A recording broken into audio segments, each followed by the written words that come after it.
Bonjour et bienvenue dans cette nouvelle vidéo. Aujourd'hui, nous allons parler des vampires énergétiques. Vous savez, c'est quand on est dans des endroits où il y a beaucoup de monde et à la fin, sans forcément faire d'efforts physiques, on se sent vidé de son énergie, on se sent fatigué, épuisé. Ou alors c'est quand on rencontre quelqu'un qui va nous raconter son histoire, des moments difficiles qu'il a dans sa vie. Et puis quand on va quitter la personne, on va se retrouver vidé, fatigué, pas bien du tout dans sa peau, avec des pensées négatives peut-être. Quand on ressent ça, c'est qu'on a croisé le chemin d'un vampire énergétique. Est-ce que on l'autorise à nous prendre de l'énergie parce parce qu'on veut être le sauveur ou parce qu'on est en pâte, ou est-ce que c'est le vampire qui vient se servir, qui vient forcer la connexion énergétique et qui vient vraiment aspirer tout ce qu'il peut, et une fois qu'il n'y a plus rien, il s'en va. Alors c'est ce qu'on va voir dans cette vidéo. Et je vous conseille de regarder jusqu'au bout parce qu'à la fin, je vais vous donner des petites astuces pour vous protéger de ces personnes. Donc c'est parti, on commence maintenant. Alors pour bien comprendre le phénomène, je vous rappelle que chaque être humain, chaque être vivant, donc les animaux, les pierres, les végétaux, on est constitué de corps énergétiques, d'une structure énergétique et de couches auriques. Et cette structure énergétique dépend de notre capacité à accepter les événements, les situations, les traumatismes, les émotions. Et si on n'arrive pas à digérer une situation, en fait, ça crée une blessure. C'est une blessure émotionnelle qui se traduit par de l'énergie. Et en fait, ça va faire une ouverture dans notre structure énergétique. Et cette ouverture, en fait, ça va créer une porte d'entrée. Une porte d'entrée et une porte de sortie. En fait, ça va permettre à quelqu'un de pouvoir créer un lien énergétique avec soi. Et donc, cette structure énergétique dépend de notre état de santé, de nos pensées, si elles sont plus ou moins positives, de notre taux vibratoire, de nos traumas. Alors si on commence une journée dans de bonnes conditions, on se lève du bon pied, on est heureux, content d'aller au travail, donc on a une structure énergétique du coup qui est bonne, hein, qui est stable, sans faille. Et puis on va rencontrer quelqu'un ou on va vivre une situation, et là ça va venir faire écho à un traumatisme. Et bah là, notre structure énergétique, en fait, elle évolue tout le temps en fonction de nos émotions. C'est vraiment quelque chose qui n'est pas stable du tout. Ça évolue constamment en fonction des pensées, des émotions, des personnes qu'on rencontre, hein, des mélanges d'aura. Parce que quand on rencontre des gens, il y a des échanges hein, énergétiques qui se font, nos couches auriques se mélangent.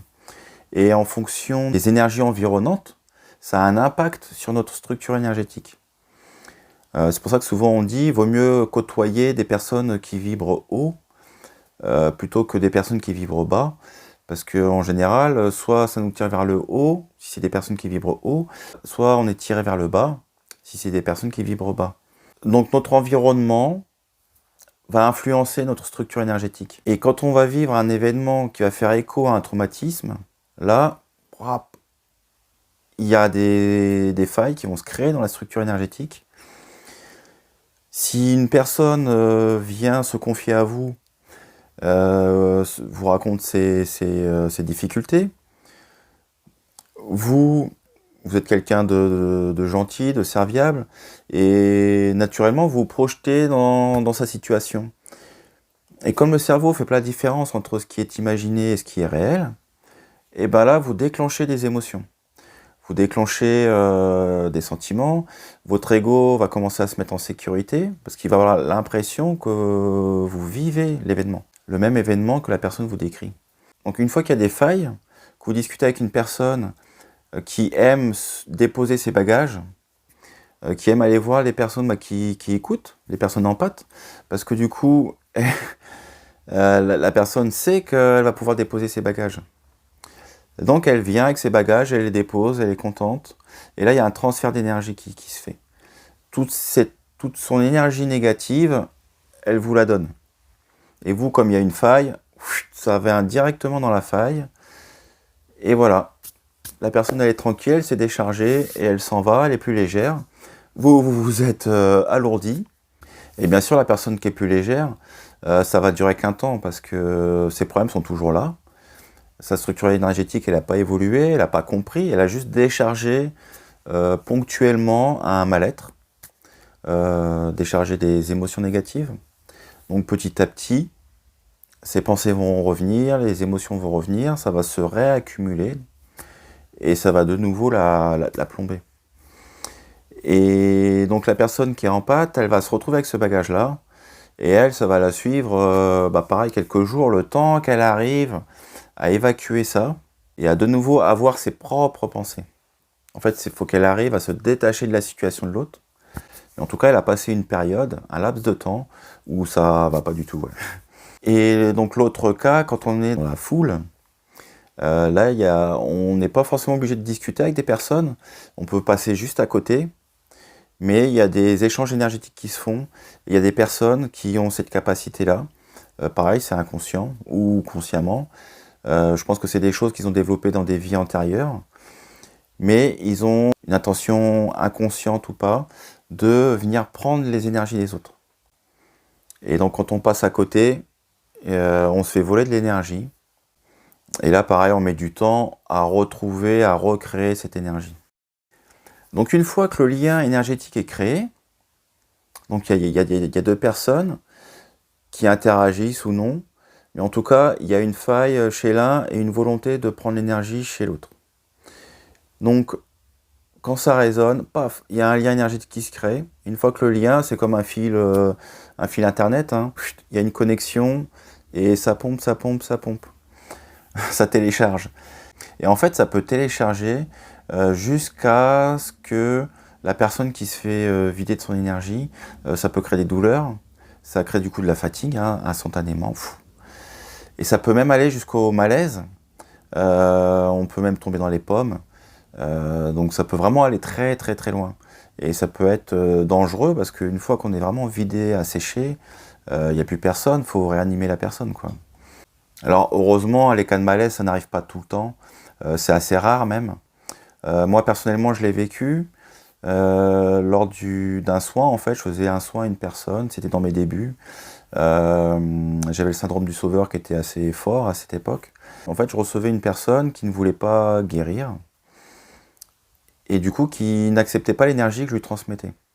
Et moi, en fait, pour avoir un résultat, parce que je voulais absolument un résultat, du coup, j'y ai mis toute mon énergie, toute ma force, j'ai forcé le lien, j'ai forcé l'envoi d'énergie, et j'ai forcé pendant quelques minutes.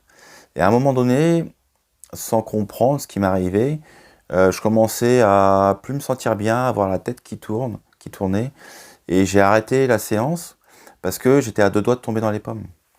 Et il a fallu que je sorte, que j'aille dans la nature, près des arbres, pour me ressourcer. Et ça m'a pris une demi-heure à peu près pour refaire surface et de nouveau faire d'autres soins. Donc ça, c'est un petit exemple, une petite expérience que j'ai vécue. Et depuis, je me suis éloigné du syndrome du sauveur. Ça a été une belle leçon pour moi. Et maintenant, je sais parfaitement canaliser l'énergie et ne plus faire de séance avec ma propre énergie. Alors si vous regardez cette vidéo, c'est que vous avez déjà vécu ce genre de phénomène, où vous vous êtes fait vampiriser, vous êtes fait pomper votre énergie. Donc moi, je pense que toutes ces situations où on est en difficulté, c'est des opportunités pour évoluer, pour comprendre nos blessures, et puis pour venir les guérir. Et en guérissant nos blessures, on ne revit plus les mêmes situations, on ne revit plus les mêmes difficultés. Donc pour résumer, quand on se fait vampiriser, c'est soit on se projette dans l'histoire de l'autre, dans les difficultés de l'autre, ou alors l'histoire qu'on nous raconte fait écho à une blessure. Et là, du coup, il y a un lien qui se crée. Donc c'est deux façons de se faire vampiriser. Donc nous arrivons au moment où je vais vous présenter les méthodes pour pouvoir éviter de se faire vampiriser. Donc la première méthode, en fait, c'est se créer une bulle. Pour se créer une bulle, en fait, on va imaginer une sphère de lumière qui nous entoure. Cette sphère de lumière, en fait, on l'imagine par la pensée. On imagine de la lumière. Et cette bulle, en fait, on peut la programmer. Faut pas faire une bulle 100% étanche, parce que dans ce cas-là, il n'y a plus d'interaction avec l'extérieur, et on devient isolé. Le but, c'est de ne pas rester isolé, hein, c'est quand même d'avoir des interactions. Donc en fait, on va dire, cette bulle, elle va laisser passer que l'amour, que ce qui est bénéfique pour moi. Et du coup, tout ce qui est négatif va rester à l'extérieur. Donc le petit bémol que je mettrais quand on se crée une bulle, en fait, c'est que la bulle, vous la faites avec votre propre énergie. Donc si vous êtes bas énergétiquement, votre bulle, elle va être assez facile à faire sauter. Donc plus vous vibrez haut, et plus vous ferez une bulle solide, opaque et puissante. Quand vous la faites, si vous êtes dans la peur d'aller dans un endroit où il y a du monde, votre bulle, vous allez la faire avec cette émotion de peur. Même si vous y mettez de l'amour, il y aura quand même cette émotion-là qui va se cacher derrière, qui fera que cette bulle n'aura pas son plein potentiel. Ne soyez pas obsédé par cette bulle. N'essayez pas de la visualiser tout le temps, de voir si elle est toujours complète. Vous la faites tranquillement quand vous êtes au calme. Et après, vous passez à autre chose. La bulle, elle est présente, vous avez confiance en cette bulle et elle va faire son taf. Parce que si vous rentrez dans une forme de peur, est-ce que la bulle est assez puissante? Est-ce qu'elle est toujours là? Là, votre taux vibratoire va baisser et la bulle, elle va s'effondrer également. Donc, il faut avoir confiance en ce que vous faites et ça va mieux se passer comme ça. Donc ensuite, la deuxième méthode, c'est de porter des pierres, de protection. Donc je vous en donne 3. Après, vous êtes libre de faire vos propres recherches, de prendre des pierres qui vous correspondent mieux. Parce qu'en fait, les pierres, le but des pierres, ça va être de vous aider, de combler vos failles, d'augmenter votre taux vibratoire peut-être, ou alors d'évacuer ce qui arrive. Ou de vous protéger pour éviter qu'il y ait des liens énergétiques extérieurs.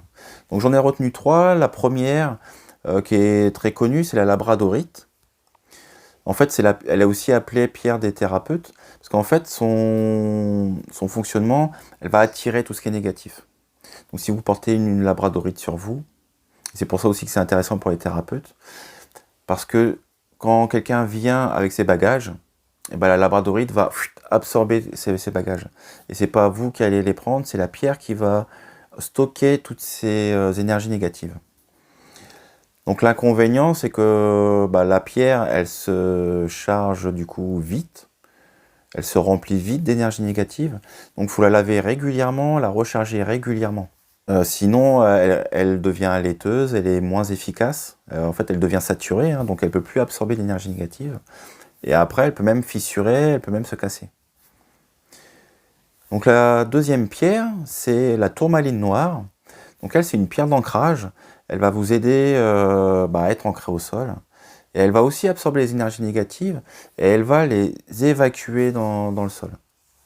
Donc elle, du coup, elle a moins besoin d'être nettoyée. Et ensuite, la troisième, c'est l'amazonite. Donc elle va travailler au niveau du cœur pour enlever votre angoisse. Elle va enlever vos angoisses, elle va apaiser votre mental. Et du coup, toutes les émotions négatives, toutes les projections négatives que vous avez tendance à faire, cette pierre-là, elle va diminuer cet effet-là, voire le supprimer. Donc vous n'aurez plus les émotions, les pensées négatives des autres. Après, il y a d'autres pierres, hein. Donc je vous invite à faire vos propres recherches et à définir quelle pierre vous correspond. Mais j'attire votre attention également à ne pas tomber dans les extrêmes. Ça m'arrive de voir des personnes qui ont une dizaine de bracelets à chaque poignet. Ça c'est mon avis personnel, hein. Mais il y a beaucoup de pierres du coup qui s'influencent les unes les autres. Est-ce que toutes les pierres sont nettoyées? C'est pas évident. Est-ce que du coup la personne, elle vit ce qu'elle devrait vivre? En fait, c'est un peu comme un cocktail c'est un cocktail de pierres, un cocktail énergétique extérieur à vous. Donc ça a une influence sur votre structure énergétique. Mais du coup, quelle est votre vraie structure énergétique? Parce que là, vous êtes quelque part dopé avec des pierres. Mais le jour où vous les avez plus, qu'est-ce que vous devenez? Qui vous êtes après? Donc pour moi, les pierres, c'est un peu comme des médicaments. Ça se prend, je sais pas, pendant une semaine, un mois maximum. Et après, on arrête. Donc ça peut être une pierre, deux pierres, trois pierres maximum. Parce qu'après, je pense que ça fait des cocktails trop importants. Il y a trop d'énergie après qui rentre en jeu, donc on ne sait plus qui fait quoi. C'est déstabilisant. Quand on a tout le temps des pierres sur soi, et beaucoup de pierres, on va se déresponsabiliser. En fait, on enlève l'opportunité d'évoluer. Comme je vous ai dit tout à l'heure, s'il y a un vampire qui passe, il nous pompe l'énergie, on est fatigué. C'est une opportunité pour faire une introspection et comprendre quelle blessure a permis à la personne de me prendre de l'énergie. Et une fois que c'est identifié, on peut travailler dessus. Comme ça, quand la personne revient, eh bien, soit elle n'arrive plus à prendre de l'énergie, ou soit elle en prend beaucoup moins. Et si elle arrive encore à en prendre, c'est qu'il y a peut-être une autre blessure. Parce qu'il peut y avoir plusieurs blessures sur la même thématique, ou d'autres thématiques. Donc, n'abusez pas des pierres, gardez votre responsabilité, gardez votre choix d'évoluer. Troisième méthode, en fait, c'est l'ancrage. Et tout à l'heure, on a parlé des pierres, on a parlé de la tourmaline qui évacue à la terre. Eh bien, si vous n'avez pas de pierre, ancrez-vous, travaillez votre ancrage. Quand l'ancrage est bien travaillé, quand la circulation dans votre corps est suffisante, si vous captez des énergies, les énergies des autres, quelqu'un qui essaye d'envoyer une situation difficile, ça glisse sur vous et ça va directement à la terre. Donc si vous êtes ancré, la connexion, elle ne peut pas se faire. Ça glisse. Ça va directement à la terre. Et ça, c'est gratuit. Ça demande juste un travail. Être responsable de sa vie, de son énergie. Travaillez votre ancrage. Imaginez des racines qui partent dans la terre. Pour savoir si on est bien ancré, en fait, on sent une apesanteur qui est plus forte. On sent un contact avec le sol qui est beaucoup plus fort, beaucoup plus dense. Et quand on a cette sensation-là, ça veut dire que là, on est bien sur Terre, on est bien dans l'ici et maintenant, on est bien dans ses chaussures, dans ses baskets. Et du coup, on fait la part des choses entre ce qui nous appartient et ce qui ne nous appartient pas. Et on ne se projette pas, du coup, quand on est bien ancré. Parce que quand on se projette, on n'est plus dans son corps, on va se mettre dans la situation de l'autre. Donc on sort de son corps et on va se mettre dans le corps de l'autre pour vivre sa situation. En étant ancré, on reste à sa place. Donc vous voyez, ça rejoint un peu la boule de lumière, mais je dirais c'est plus efficace parce que vous êtes ancré. Il n'y a plus besoin de protection en fait.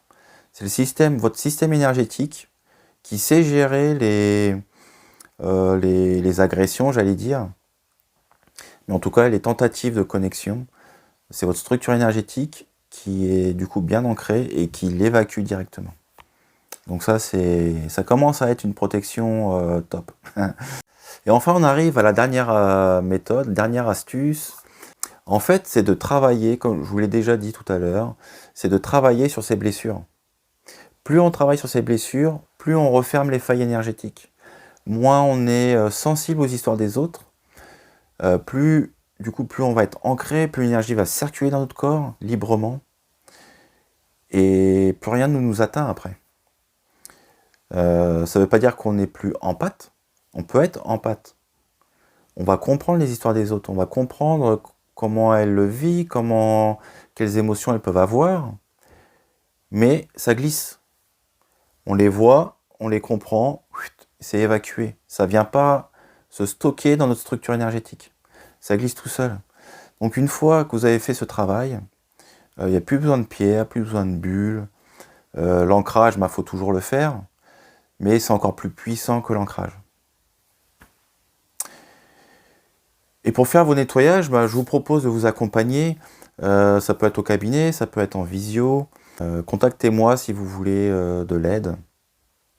On pourra faire des séances pour évacuer vos traumas, évacuer vos émotions bloquées, faire des nettoyages énergétiques. des mauvaises énergies qui peuvent rester accrochées à vous. Alors si vous avez appris quelque chose, mettez un pouce, partagez. Partagez, ça m'aidera beaucoup à développer ma chaîne, à avoir plus de visibilité. Partagez mes vidéos, mettez un pouce, commentez vos expériences. Et j'en profite pour remercier la personne qui a mis des commentaires, qui m'a proposé cette idée de thématique. Ça m'a permis de faire une belle vidéo, je pense, avec beaucoup d'astuces pour se protéger. Donc je vous remercie beaucoup, et c'est en mettant des commentaires que la chaîne va évoluer, va se développer, et elle sera plus en phase avec ce que vous attendez. Donc portez-vous bien, et puis je vous dis à la prochaine. Ciao, bye bye.